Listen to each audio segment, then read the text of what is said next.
Assalamualaikum warahmatullahi wabarakatuh. Perkenalkan, nama saya Muhammad Arif Anugrahan, biasa dipanggil Arif. Saya mahasiswa Teknik Industri, Fakultas Teknik Universitas Brawijaya, Angkatan 2019. Pada kesempatan kali ini, saya akan menjelaskan artikel ilmiah yang telah saya buat dengan judul Peran Literasi Keuangan dalam Pengelolaan Keuangan Mahasiswa. Pokok bahasan pada video kali ini terdiri dari pendahuluan, metode ilmiah, pembahasan, dan penutup. Artikel ilmiah yang saya buat ini bertujuan untuk menyelesaikan tugas ujian akhir semester mata kuliah Bahasa Indonesia. Pokok pembahasan yang pertama ada pendahuluan. Pendahuluan ini berisi latar belakang dan tujuan. Pertama, analisis latar belakang. Pertama, alasan memilih judul. Literasi dalam artikel ini dijelaskan, melalui literasi keuangan diharapkan mahasiswa dapat mengelola keuangan mereka dengan baik, walaupun mahasiswa masih belum memiliki pekerjaan dan uang yang terbatas. Lalu selanjutnya, alasan permasalahan perlu dibahas. Mahasiswa memiliki masalah keuangan yang kompleks karena mahasiswa masih dalam masa atau belum memiliki pekerjaan, sehingga belum memiliki pendapatan yang tetap. Kebanyakan mahasiswa masih bingung dalam menentukan keputusan yang bijak dalam mengelola keuangan mereka. Mengelola keuangan bukan merupakan hal yang mudah bagi mahasiswa. Ada saja masalah-masalah yang dihadapi oleh mahasiswa, seperti tingginya biaya pendidikan pada periode tertentu dan perilaku yang konsumtif. Lalu selanjutnya, hubungan kondisi sekarang dan kondisi ideal. Untuk kondisi sekarang, masih banyak mahasiswa yang kesulitan dalam mengatur keuangan mereka, padahal pemahaman tentang pengelolaan keuangan yang baik dibutuhkan oleh semua orang, tidak terkecuali oleh mahasiswa itu sendiri. Lalu penjelasan dari latar belakang itu sendiri. Latar belakang pertama yaitu perilaku hidup boros. Apabila seseorang memiliki pengeluaran yang tinggi dan sulit mengendalikannya, maka individu tersebut memiliki tingkat literasi yang rendah. Literasi keuangan merupakan kebutuhan bagi setiap orang agar terhindar dari masalah keuangan. Kesulitan keuangan dapat muncul ketika terjadi kesalahan dalam pengelolaan uang. Lalu yang kedua, uang kiriman yang terlambat atau habis sebelum waktunya. Sebagian besar mahasiswa beban hidupnya masih ditanggung oleh orang tua atau walinya. Ada beberapa mahasiswa yang beban hidupnya ditanggung sendiri, yang dalam artian mahasiswa tersebut sudah kerja atau memperoleh beasiswa.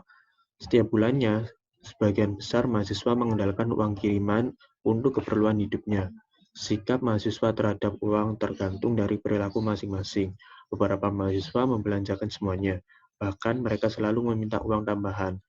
Namun ada kelompok mahasiswa yang lain yang tidak membelanjakan semua uang kirimannya, melainkan menyisihkan sebagian untuk ditabung. Perilaku mahasiswa dalam membelanjakan uang bulanan mereka tergantung pada pengetahuan keuangan yang dimiliki. Perbedaan perilaku ini menyebabkan perbedaan penentuan keuangan. Penentuan keputusan keuangan yang buruk akan berdampak negatif dan memiliki jangka panjang yang buruk pula.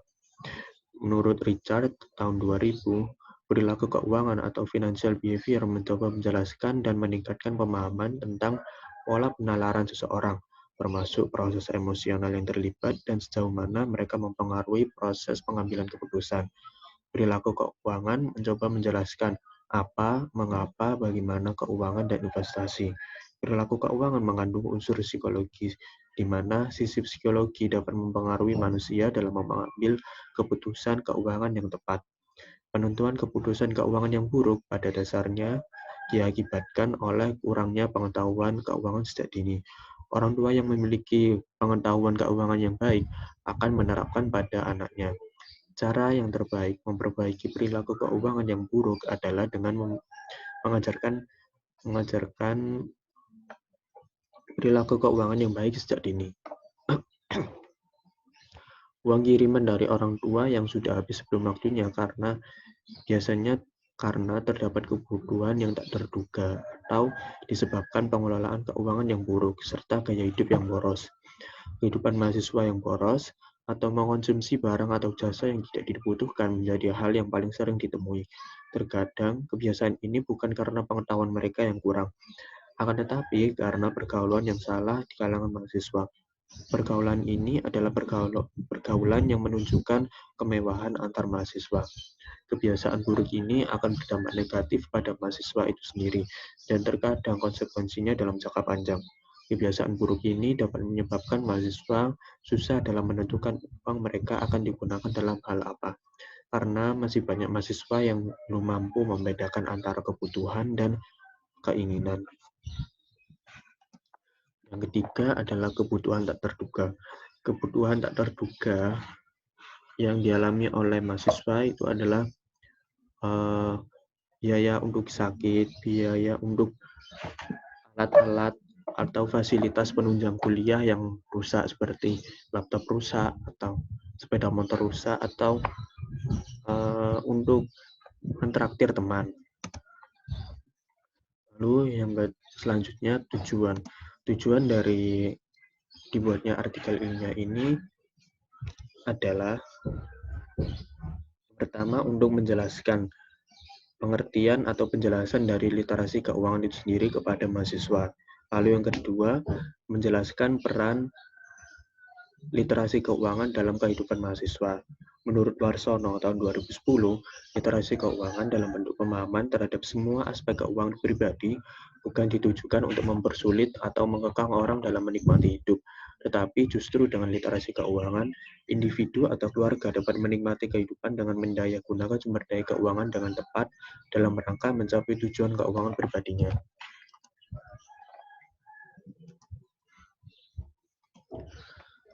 Pokok bahasan yang kedua yaitu metode ilmiah. Metode yang digunakan pada penelitian ini adalah studi kepustakaan atau tinjauan pustaka. Objek penelitian metode ini berupa karya-karya kepustakaan, baik berupa jurnal ilmiah, buku, artikel, maupun data-data statistika dari lembaga yang kredibel. Dari perpustakaan tersebut akan dipilih materi-materi yang sesuai untuk dijadikan sumber rujukan dalam penelitian ini. Selain itu, pendapat dan hasil penelitian penulis pustaka rujukan tersebut juga akan dijadikan pertimbangan untuk menemukan jawaban dari permasalahan yang diangkat. Adapun metode analisis yang akan digunakan adalah analisis deskriptif, yaitu dengan menggambarkan dan menjelaskan fakta-fakta dan data yang diperoleh untuk memperoleh jawaban dari permasalahan yang diangkat. Pokok pembahasan yang ketiga yaitu pembahasan dari artikel ilmiah. Pokok pembahasan ini berisi penjelasan literasi keuangan dan penjelasan literasi dalam pengalokasian dana. Literasi keuangan. Setiap mahasiswa memiliki uang bulanan yang berbeda, yang nantinya akan digunakan untuk memenuhi kebutuhannya. Pada mahasiswa, ada mahasiswa yang memperoleh uang bulanan baik dari orang tuanya maupun dari beasiswa. Beberapa mahasiswa memperoleh uang bulanan dari pekerja. Dua jenis mahasiswa ini memiliki kestabilan dana yang berbeda.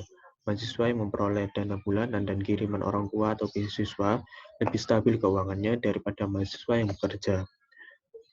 Lalu untuk definisinya sendiri dari literasi keuangan, menurut Yusita tahun 2017, literasi keuangan adalah kemampuan atau kecakapan seseorang dalam membuat keputusan yang efektif berhubungan dengan keuangannya.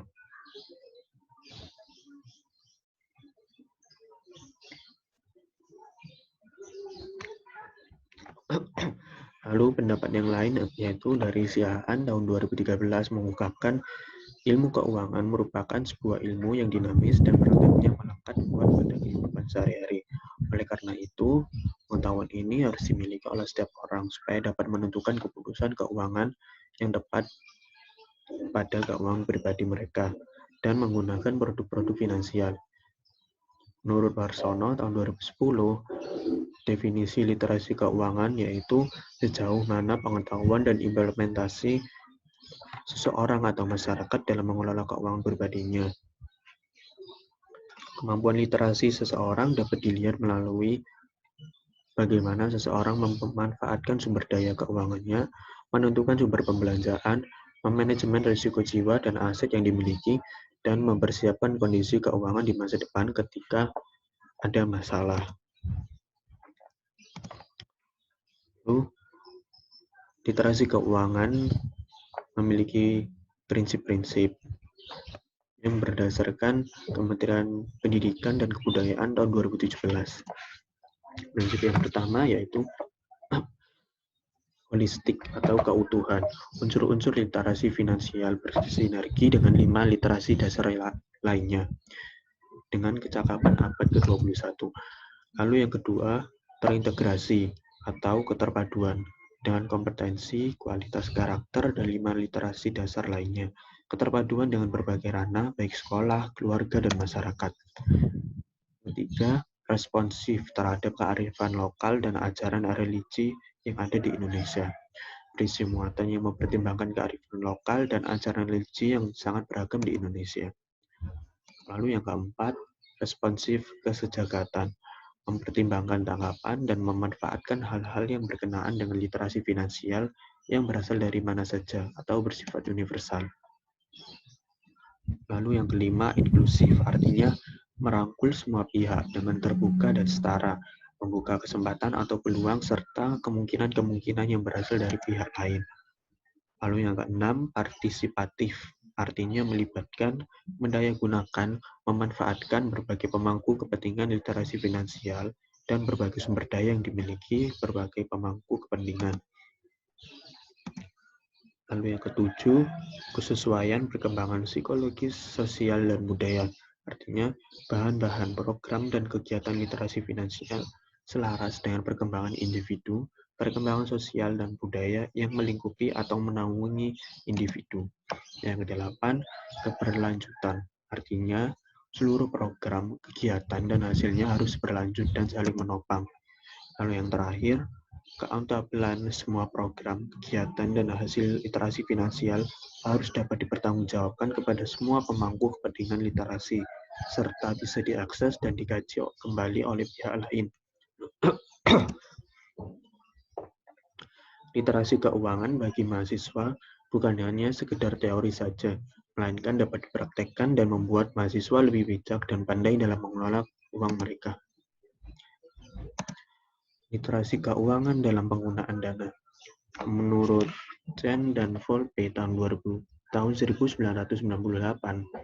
college students are knowledgeable about personal finance, yang artinya mahasiswa masih belum memiliki pengetahuan yang mumpuni terhadap literasi keuangan pribadi. Mahasiswa seharusnya memiliki pengetahuan literasi keuangan yang baik, karena hal ini akan membantu mereka dalam mengelola keuangan di masa kini atau di masa depan. Mahasiswa yang memiliki pengetahuan yang kurang akan membuat keputusan keuangan yang salah dalam kehidupan nyata mereka.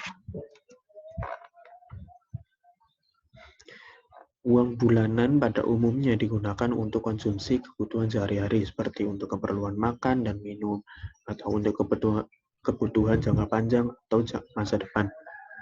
Dalam penggunaan dana ini, terdapat prinsip keuangan. Menurut Warsono tahun 2010, prinsip keuangan itu adalah belilah barang dan jasa yang memang dibutuhkan, bukan diinginkan.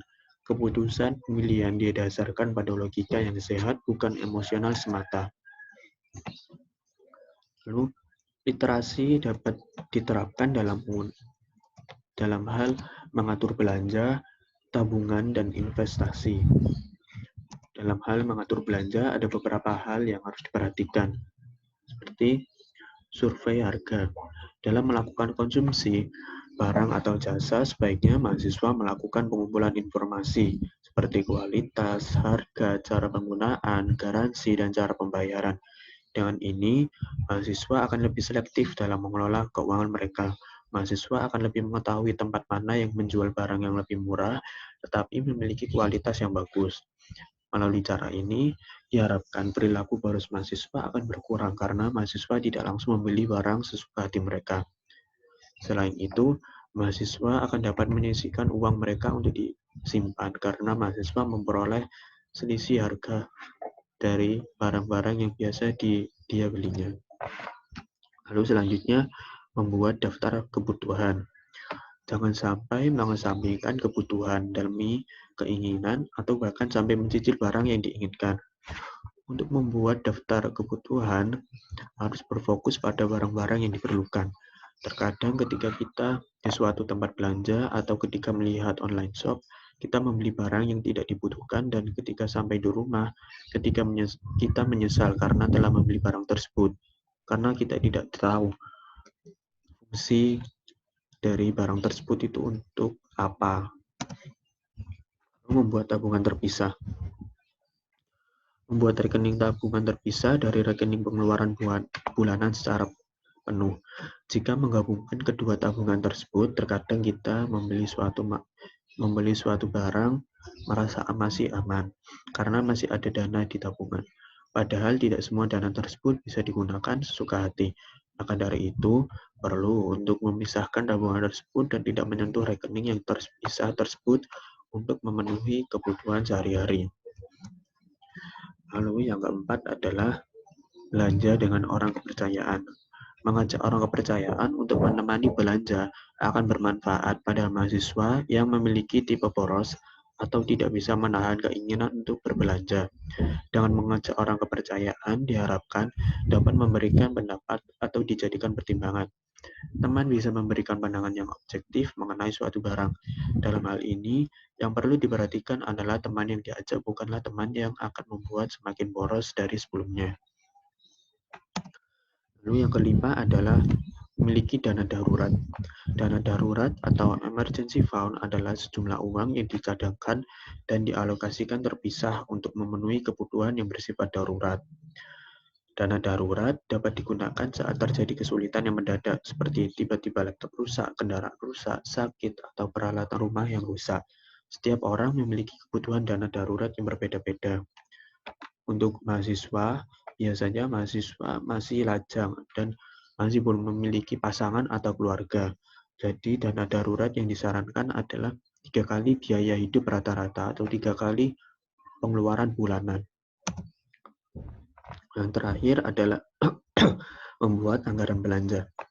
Membuat rencana anggaran belanja secara keseluruhan, dengan begitu uang akan dihabiskan sesuai dengan pos-pos anggaran yang telah dibuat. Dalam aktivitas ini dapat diatur anggaran untuk kebutuhan hiburan, tabungan, dan kebutuhan. Mahasiswa seringkali mengalami stres karena tugas yang banyak. Oleh karena itu, tidak ada salahnya untuk memberikan anggaran untuk pos hiburan. Yang perlu diperhatikan adalah untuk pos hiburan ini tidak lebih besar daripada pos kebutuhan.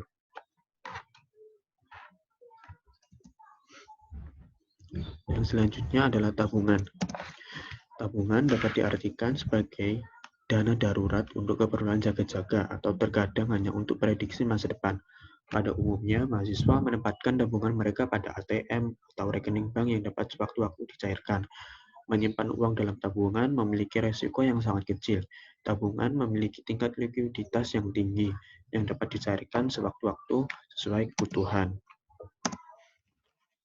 Dalam memilih tabungan, ada beberapa hal yang perlu diperhatikan. Yang pertama adalah tingkat pengembalian atau persentase kenaikan nilai tabungan.